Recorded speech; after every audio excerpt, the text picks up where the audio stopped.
Okay, this lecture is about how to convert your ideas into art. So I want to just tell you a little bit about myself. My name is Zak Zych, and I work at Meramec Community College, and I teach in the continuing ed department, work in the tutoring department, work in the College for Kids program during the summers where I teach animation and cartooning. I'm part of the crew that goes out on a vehicle called the Mobile Tech Van that visits local high schools and recruits students to come to St. Louis Community College. I want to just give you a little overview of what I'm hoping to do in the next 30 minutes, just so you'll have an expectation for what's hopefully going to happen. So I'm going to show a couple samples of my work because I think it's important to know the perspective of the person who's talking about creativity. What does it mean to them? I'm going to talk about creativity in kind of a general way, about what motivates people to be creative, methods for recording your ideas. I'd like to talk about the process of trial and error. I would never want anyone to have the expectation that they're going to create something and just the first attempt it's going to be awesome. There's a lot of trying and trying and trying until you get it right. I'm going to read quotes from 10 famous artists on their creative process. And if we have time, I've taken an hour-long video by Ray Bradbury and I've compressed it down to 5 minutes. So I would love to be able to show that. And then I have another short video by Joyce Oates. I'd like to recommend a couple movies and books, talk a little bit about accepting critique, and then talk about exhibiting our work. So out of all the work that I've ever done, this is the thing of which I am the most proud. It's called the Cartoon Periodic Chart. It has a custom-made, hand-drawn character for every element in the chart, not from a scientific approach, but from a whimsical approach, where instead of trying to be scientifically accurate, I've instead poked fun at the element or used wordplay or an association with the idea that this would make it easier to learn. So I hope a reoccurring theme that you will see in the 4 or 5 pieces that I'm going to show of my own, a pattern of trying to take something difficult to learn and make it warm and inviting. A couple of these, of course, are animations. This one's called Hazardous to Your Health. It was inspired very much by the fact that I read the statistic that smoking is the #1 cause of preventable death in the world, okay?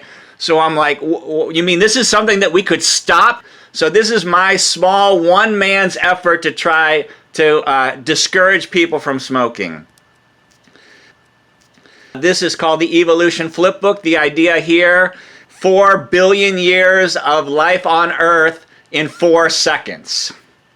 This is my most recent animation, birth cycle.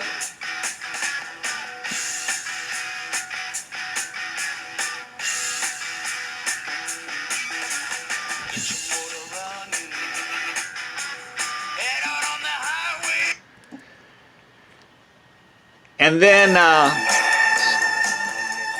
about a month and a half ago, Sally and Meg, I was talking to them about this project, and I thought, gave me some very astute observations that if I don't finish this in time, the coronavirus will be cured. So that really put a fire underneath me and helped me to finish this. So I thank you for helping me out. This might not seem like the most scientifically oriented project, but from my point of view, that was the intent. Please help people understand the virus is dangerous. That's the end of the samples of my work. For the next 25 minutes, I'm going to be talking about creativity as it relates to all art form. I'm not going to be talking specifically about any of these, but I just wanted to quickly illustrate this could relate to people who love animation, to people who dream of being architects, to people who like to do comedy, people who like to draw or write comic books, people who aspire to dance, design, drawings, paintings, photography, printmaking, sculpture, theater, or writing. This isn't addressing the disciplines involved in any of those. It's the umbrella which covers all of them. So I worked in advertising for 15 years, and I was very excited when I got out of college to go to work for an agency that had offices all around the world. I thought that was an exciting start to a career, but when I started working there, I was frequently depressed about the closed-minded assignments we would work on. I had grandiose ideas about helping all of mankind, and really, or we were helping, maybe a board of directors of 20 or 30 people. In advertising, there's a lot of deadlines, there's a lot of pressure like every day, and it wasn't really as creative as I hoped it would be. So one of the takeaways from my point of view was they thought the harder they beat the horse, the faster it would run. And by the horse, I mean the employees, I mean people who were working there, and I did not appreciate that.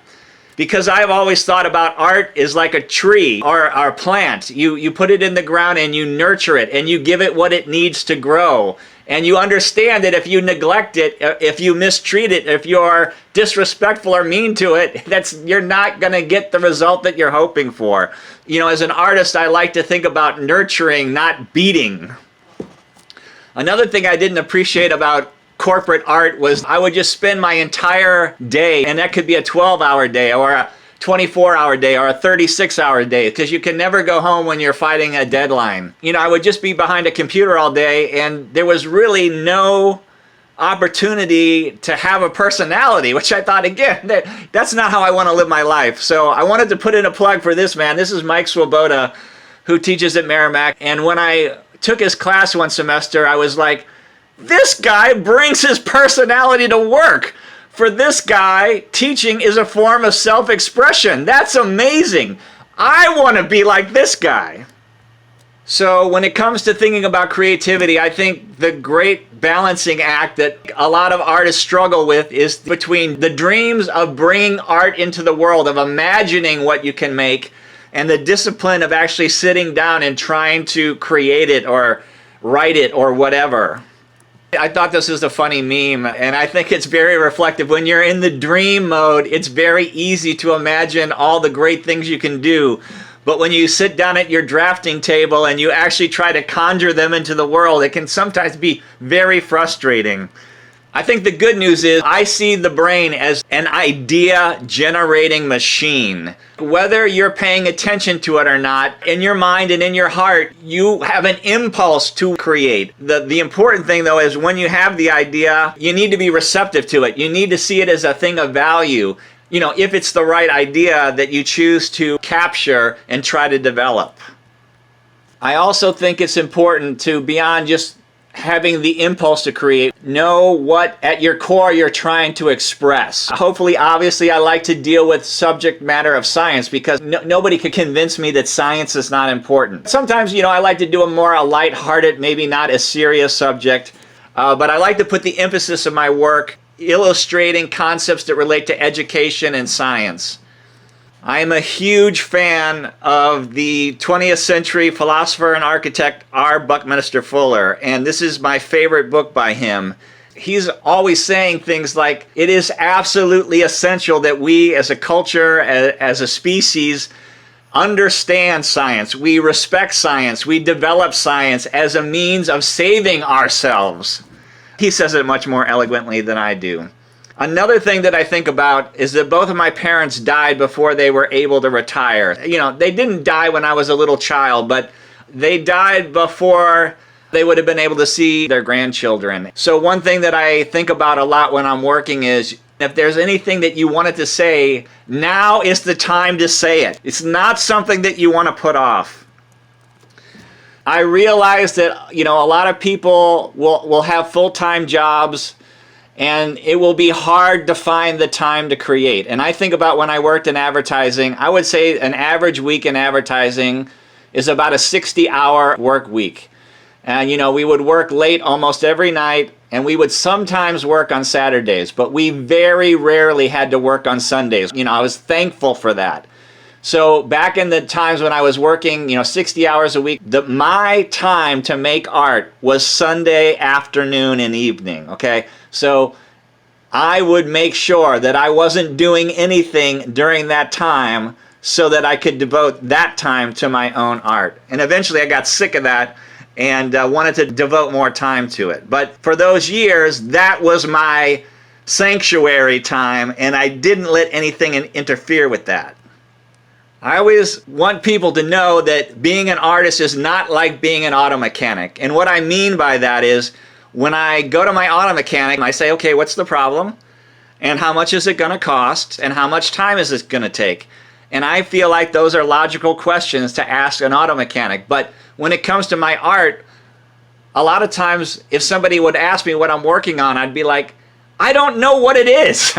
I don't know what I'm working on yet. I just know that I'm going in this direction. I don't know what to call it. I don't know if it's going to be an illustration or an animation.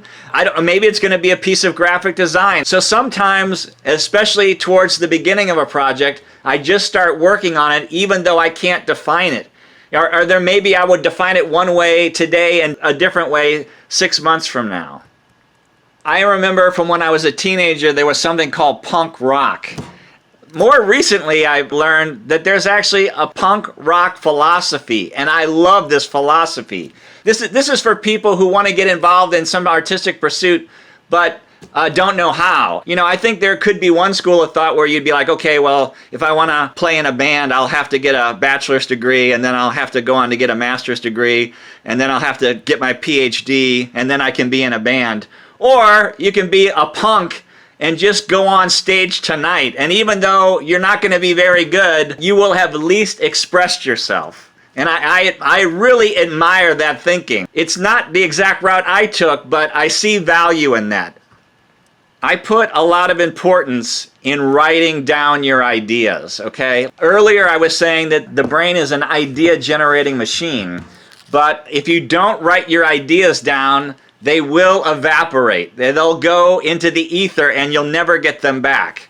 So at all time, not all time, like when I'm riding my bike through the park, I don't do this. But any other time of the day, I have a book for ideas. I have a journal. I have a sketchbook. And I have a legal pad with me, which is my to-do list. I get an amazing sense of satisfaction when I can cross something off that I actually finished. Another thing I think about being an artist is you're going to have to be the artist and the editor. So the thing that I'd want to say about that is I never try to do both of these things at the same time. I never try to edit myself when I'm drawing. If it's good or bad, that's okay, but I don't want a voice in the back of my head saying, you know, nitpicking. I want to be able to create today, and I'll come back tomorrow and I'll be critical of what I did the previous day, but I won't try to do both of those things at the same time. Another really important thing, I think, is to learn to say no. If you really value your time making art, you know, people are going to ask you to do all sorts of things, and that's fine if you're a more social person. But if you're very committed to your art, I would come up with a strategy for telling people no when it would infringe on your art making time. Okay, I wanted to talk just a little bit about trial and error. So I talked about the periodic chart. There are 118 elements in the chart, and after I was done, I counted all the sketches I had done, and I had 4,000 drawings in order to complete the 118. So that's not a number that I'm proud of, but I think it does illustrate the fact that if you're writing a book, you're not going to get it right on the first draft. And if you're drawing a picture, you're probably going to do many, many sketches before you get to the final.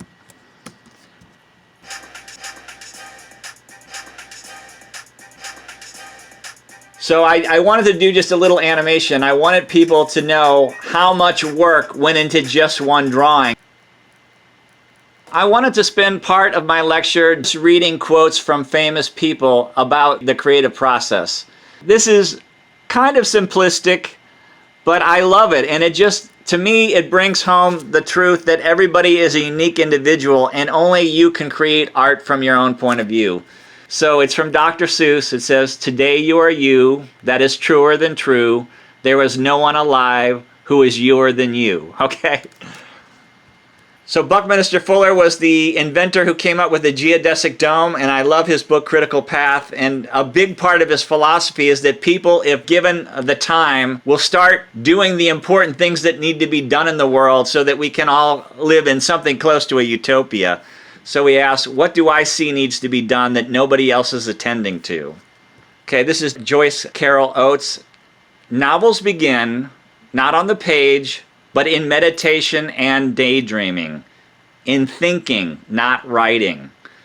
And I love that because I think one of my biggest problems is I spend way too much time daydreaming. So I appreciate someone saying that daydreams are of value. However, not everybody believes that. In contrast, I wanted to share this quote which is from Chuck Close, who says, "Inspiration is for amateurs. The rest of us just show up and get to work. If you wait around for the clouds to part and a bolt of lightning to strike you in the brain, you're not going to make an awful lot of work. All the best ideas come out of the process. They come out of the work itself." So that's like almost in direct conflict with the previous quote, but that's part of what I like about art. You can approach it from many different points of view, and none of them are wrong. This is a metaphor from E.L. Doctorow, who said, "Writing is like driving a car at night. You never see further than your headlights, but you can make the whole journey that way." I think that's just beautiful to think, even if you can't see where you're ultimately going, which is frequently the case with me, if you just keep trying, you can get there. Okay, this one's a little bit longer, so bear with me. It's from Kurt Vonnegut. He says, "Go into the arts. I'm not kidding. The arts are not a way to make a living. They are a very human way of making life more bearable. Practice your art, no matter how well or badly, is a way to make your soul grow. For heaven's sake. Sing in the shower, dance to the radio, tell stories, write a poem to a friend. Even a lousy poem. Do it as well as you possibly can. You will get an enormous reward. You will have created something." Okay, this next quote is by the short story writer Raymond Carver. and he's talking about what it takes to actually be a writer or an artist. It really comes down to this: indifference to everything except that piece of paper in the typewriter. Ray Bradbury is a powerhouse of positive energy about the pleasures of writing. So as a counterpoint to that, I wanted to use this quote from Ernest Hemingway, who says, "There is nothing to writing. All you do is sit down at the typewriter and bleed," which is talking about when it's not going well and it's a real struggle. Here's a quote from Vincent Van Gogh. I wanted to share this because he was largely self-taught, and the way that he managed to become one of the greatest painters of all times is, "I've just kept on ceaselessly painting in order to learn painting." So like, do it yourself. And then this is one of the original Disney artists, and he's talking about his work as a teacher. And he says, "It's not what I give to a student that is most important. It's what I don't take away." And I find that so beautiful, reaffirming what we were talking about earlier with everyone has a unique point of view. And through your art, you want to express that point of view. Okay, I'm going to go through this one pretty quick. So Wally Wood was one of the original artists on Mad Magazine, and he's generally considered in the top 3 greatest comic book artists of all time. But comic book art is hard, and he says, "I work 12 hours a day, 7 days a week, for years. Being a comic book artist is like sentencing yourself to life imprisonment at hard labor in solitary confinement. I don't think I'd do it again." That's kind of sobering, so let's move on.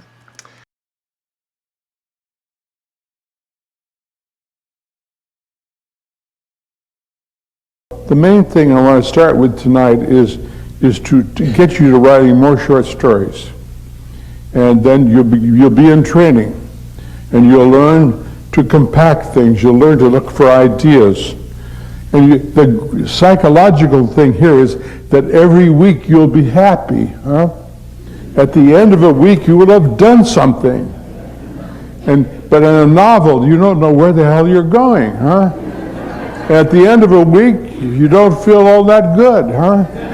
At the end of a month, I've been through novels. I waited until I was 30 before I wrote my first novel. And that was Fahrenheit 451. It was worth waiting for, huh? But I was fearful of novels. I recognized the danger of spending a year on something that might not be very good. And your second novel might not be very good, or your third one.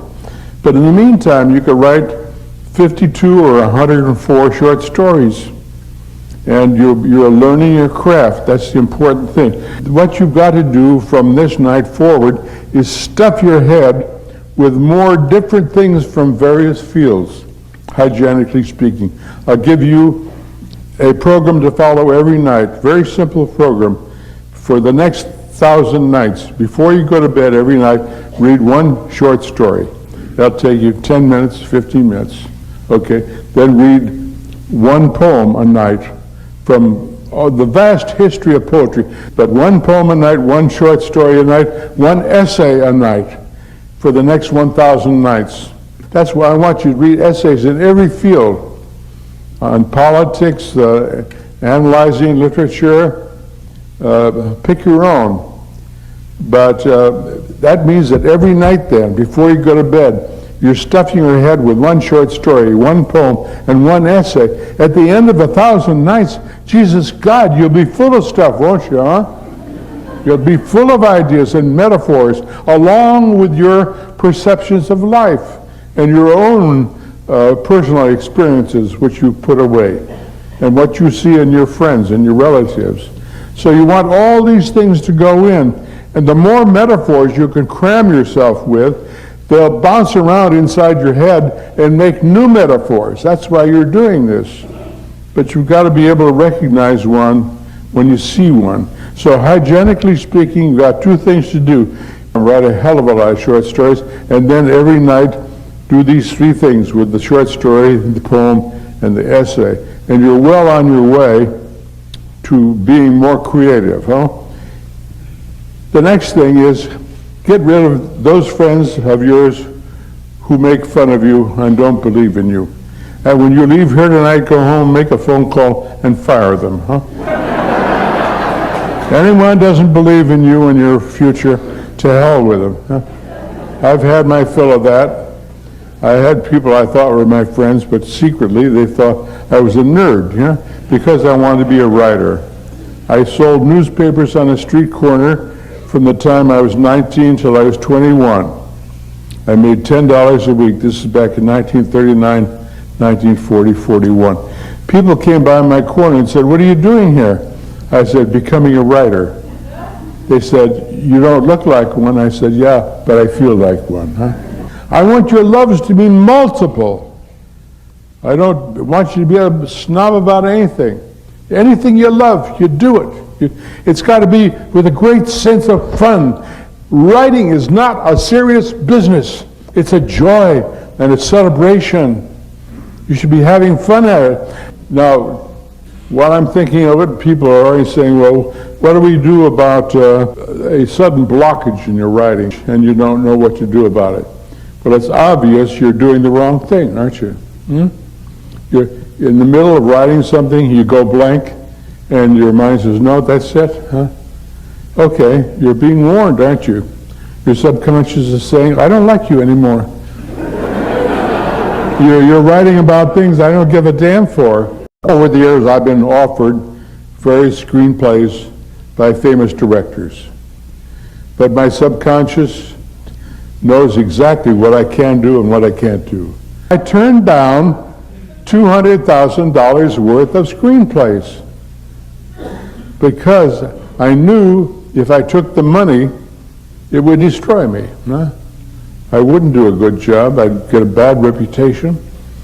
And so what's the use of money? Now, another point here, hygienically speaking. If there are any of you here tonight or have gone into writing to make money, forget it. Huh? It doesn't work that way. My wife and I were 37 years old before we had enough money to buy a car. We had 4 kids by then. We needed a car. And I started in the pulp magazines and I worked my way up. My first sales were the Weird Tales and Super Science stories. I made $20 a story, $15 a story, $30 a story. All the stories in Dark Carnival, if any of you know the book, or The October Country, I sold for $20 a piece or $30. Yet the damn book is still around, isn't it? Why? Because I was writing what I want to read. Huh? Okay, so this is from Joyce Carol Oates. It's from her commercial for Masterclass. The great enemy of writing isn't your own lack of talent, it's being interrupted by other people. Constant interruptions are the destruction of the imagination.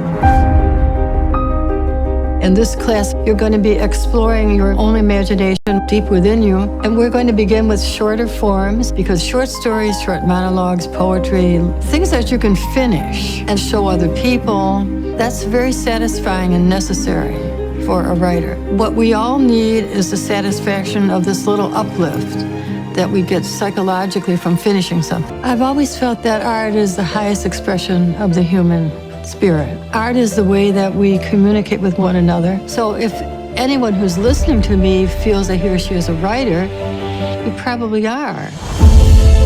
Everybody has at least one story to tell. Writing should be pleasurable, it should be fun, it should be exploratory.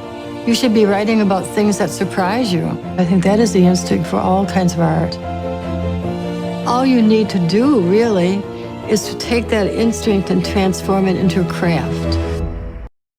Okay, so I'm just going to talk about one book. So if you're struggling to think about how can I be an artist, how can I be a creative, I don't think I have a better resource that I can recommend to you than the book on the left, On Being a Writer.